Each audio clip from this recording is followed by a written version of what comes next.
Welcome to the Eat Better, Move Better, Live Better podcast presented by Flourish with Tracy, where we'll dive into the realms of holistic wellness, plant-based nutrition, yoga, and self-care to help you live your best life.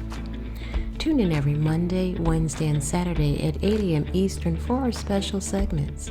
Meditation Monday. Start your week with mindfulness. Wellness Wednesdays. Get the midweek boost you need.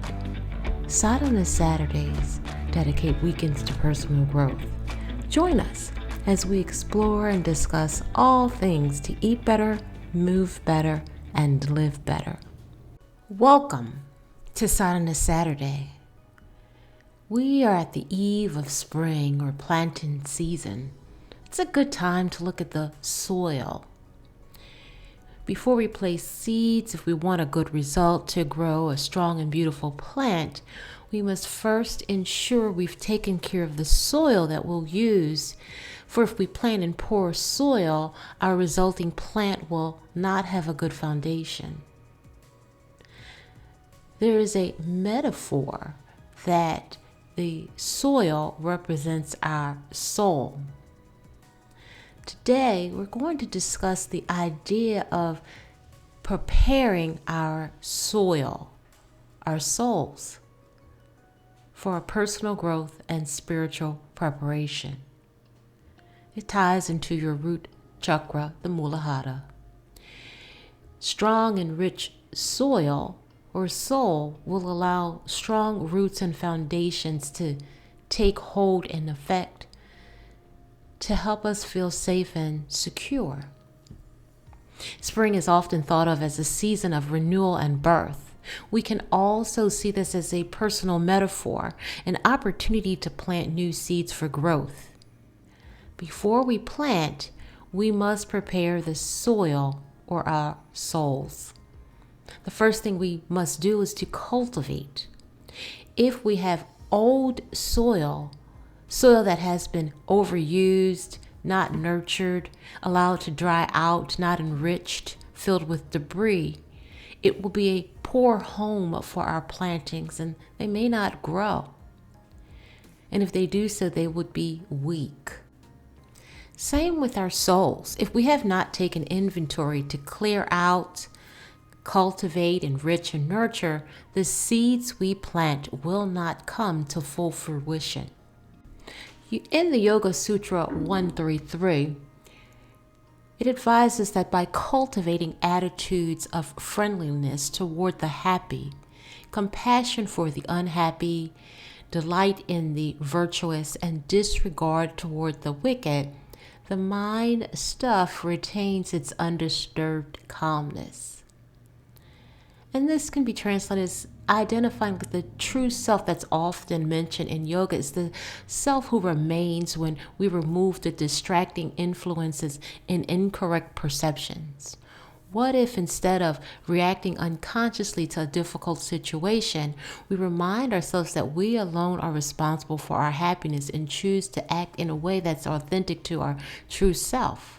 This means standing strong and tall, planted in your strong, fertile soil, removing anything that's in the soil that is not conducive to your true nature, joy. There is a mantra, Om Gam Ganapataye Namaha, which is to call upon removing obstacles or things in our way that clutter our soil, things that drain us, things that do not support nor enrich the seeds or ideas that we plant. It's all about our intentions. There is a poem called A Seed by William Arthur Ward, and it speaks to the nurturing and preparation required for our soul, the personal transformation, very much like tending to the soil before planting the seeds.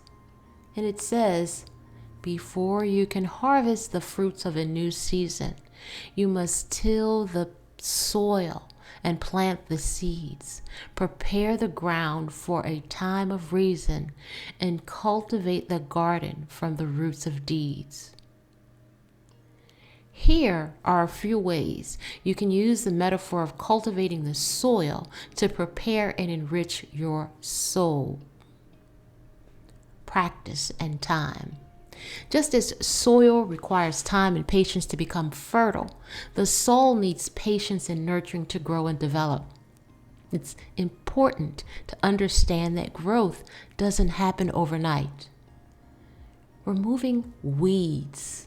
Just as gardeners remove weeds to ensure healthy plant growth, we must remove negative thoughts, habits, and influences from our lives to allow our souls to flourish. Nourishment.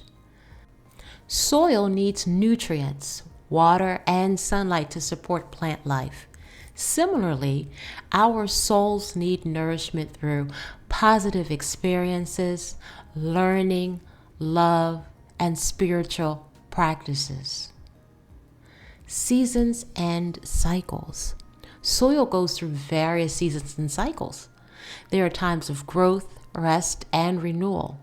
The soul too experiences different phases in life and requires different kinds of care and attention. Deep roots. Healthy plants develop deep roots in fertile soil. In life, we can cultivate deep, strong connections and a sense of purpose that anchors us through challenges. Diversity and harmony. Just as a diverse range of plants can coexist in a well-cultivated garden, different aspects of our personality, emotions, and beliefs can coexist harmoniously within our soul. The metaphor of cultivating the soil to prepare the soul can also be a powerful tool for personal development.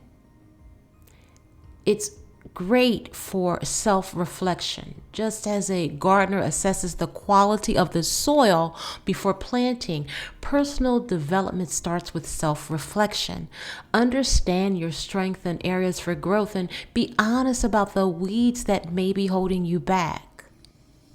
Setting goals. Like planting specific seeds in a well-prepared soil, set clear, achievable goals for yourself. Determine what you want to achieve and create a plan to get there. Continuous learning. Just as soil needs regular nourishment, personal growth requires continuous learning.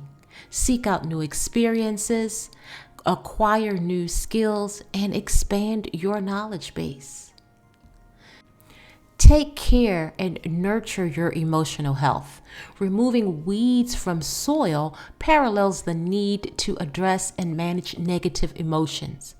Practice mindfulness, seek therapy if needed, and engage in activities that promote emotional well-being. Building resilience. Healthy soil supports plant resilience against pests and adverse conditions. Similarly, developed resilience helps you withstand challenges and gain the ability to bounce back. Cultivating relationships. A diverse and harmonious garden flourishes with different plants coexisting. Build and nurture relationships with people who support and inspire you and contribute positively to your growth. Practicing patience.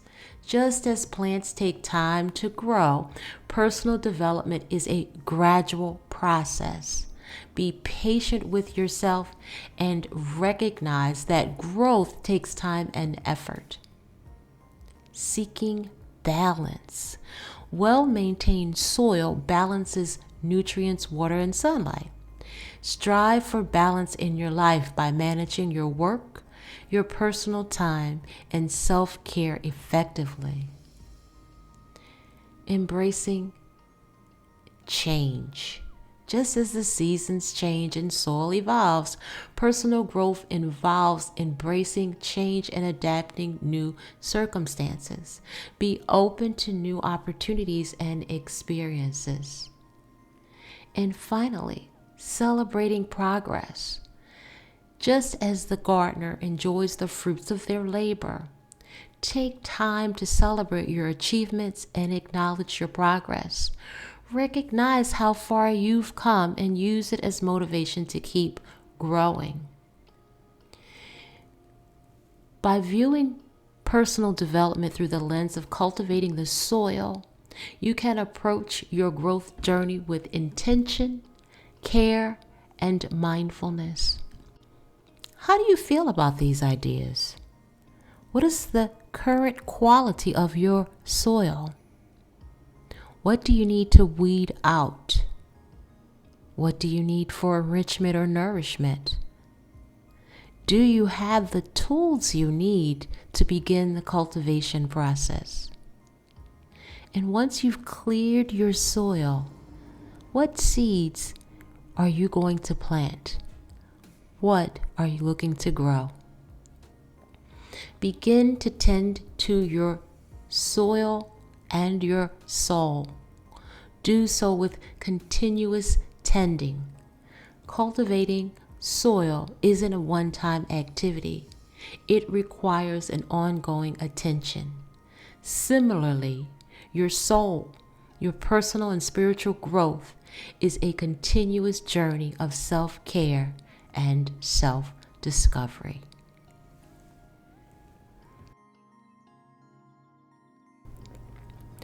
Thanks for tuning in. I hope today's insights help you on personal journey towards a healthier, happier life. Don't forget to join us every Monday, Wednesday, and Saturday at 8 a.m. Eastern for more self-care and holistic wellness tips. Before you go, make sure to click the bell, like, and subscribe buttons for upcoming episode notifications. Be sure to always consult a medical professional before making any major changes regarding your health, diet, or routine. In the meanwhile, stay motivated, stay inspired, and remember, every step you take is one step closer to a better you. Until next time, keep flourishing, and as always, may all be well.